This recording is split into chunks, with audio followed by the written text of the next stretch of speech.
السلام عليكم ورحمة الله وبركاته، والصلاة والسلام على خير الأنام سيدنا محمد عليه أفضل الصلاة والسلام. ازيكم عاملين ايه؟ النهاردة بقى عرفت طريقة للتخمير فعايزة اجربها معاكم، فهجربها في الفطاير الجميلة دي اللي ان شاء الله تجربوها وتعجبكم. طريقة التخمير هي كوباية مية عادية من الحنفية، بتحطي عليها معلقتين دقيق ومعلقة خميرة ومعلقتين سكر وتقلبيهم وتحطيهم في بطرمان وتغطيه وتحطيها في التلاجة لمدة 8 ساعات، وبعدين تبتدي تطلعيها تهدى وبعد كده تعجني بيها. فقلت النهارده هجربها معاكم. حطيت كوبايتين ميه دافيه، حطيت عليهم نص كوبايه سكر، حطيت معلقتين لبن بودر وجبت الخميره. على فكرة انا كنت الخميرة دي انا اسماها على حاجتين، يعني عملت دي وعملت كيلو قرص طرية. حطيت معلقة خل وحطيت الخميرة وحطيت كوباية الا ربع زيت ورشة ملح، وابتديت اقلب كده بالشكل ده. قلبت كويس، السكر خلاص كان طبعا داب. كيلو دقيق كنت نخلاه مرتين، وهبتدي بقى ايه اعجن الاول كده. هخلي الدقيق يشرب السوائل وبعد كده اعجن بايدي عشان العجينة الدقيق يديني العرق اللي هيبقى يعني يريح في العجينة. لازم اعجن كتير، لازم اعجن كتير. العجينة بتاخد بعد ما تتشرب كده بتاخد حوالي 10 دقايق عجن بايديكي عشان تديني العرق الحلو، وعشان العجينة وانا بفردها او بشكلها تريح معايا وما تكشش كده. وهوريها لكم برضو دلوقتي. اللي انا حطيته دلوقتي ده بديل محسن الخبز. هما معلقتين دقيق على كوباية مية وبحطهم على النار واقلبهم اعملهم زي المهلبية كده واسيبهم على جنب، ولما تبرد ببتدي احطها في العجينة. كده خلاص انا عجنت العجينة بتاعتي، بتلزق شوية بس بصراحة تحفة. سبتها بقى تخمر، ما شاء الله خمرت وبقت زي الفل. جبت بقى هنا سمسم وجبت معلقتين عسل اسود وحطيت عليهم كوباية مية وحطيتهم كده قلبتهم في بعض وهركنهم على جنب. جبت هنا بقى الحاجة اللي هشتغل عليها، دهنتها زيت وهوريكم دلوقتي. بصوا كده وانا بفرد العجينة كل شوية بتلم، شايفين ده ليه؟ عشان انا يعني بعد ما قطعتها ما استنيتش ان هي تريح، لا انا قطعت حتة يعني وابتديت اشتغل بيها.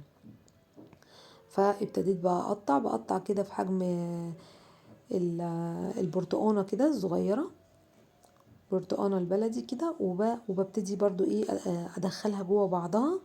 بصوا لو لاحظتوا بقى هتلاقوا انه بعد ما سبتها ترتاح شوية ابتدت تشكل معايا حلو، وابتدت ايه ما تكشش كده في بعضها. انا شكلتها كده ضفاير زي السميطة كده اللي بنجيبها من الفرن اهي. دخلتها في بعضها وشبكتها بالشكل ده. طبعا الاحسن ان انت تقطعي العجينة وتغطيها كده وتسيبيها تركنيها بس مش كتير. حطيت بقى الايه، حطيت الضفيرة في العسل والمية، وحطيتهم في السمسم وحطيتهم في الصاج اهو بالشكل ده. شكل كام واحدة وبعدين اعملهم بالعسل عشان السمسم بيبقى مبلول بقى بيمسك في ايديا، فلازم ايه اعمل كام واحدة. وبعد ما اعملهم هبتدي بقى ايه الفها كده اهي. ابتديت بقى اقول ايه، طب ما انا ممكن احشيها. طب هتحشيها ازاي؟ زي ما انتوا شايفين كده فردتها كده فردة صغيرة، وبعد كده بلفها حوالين بعضها كويس واقفلها، وهفضل بقى ايه افرد فيها ابرم كده فيها لما تبقى رفيعة بالشكل ده. وابتدي بقى اشكلها ادورها كده حوالين بعضها واحط في الصينية. كل ما تعملي العجينة تبقى حجمها واحد تطلع لك اشكالهم حلوة ويبقوا قد بعضهم اهو بالشكل ده كده. وهفرد هفرد لما اخليها زي البقسماطة كده في تخن البقسماطة، وبعدين ببتدي الف.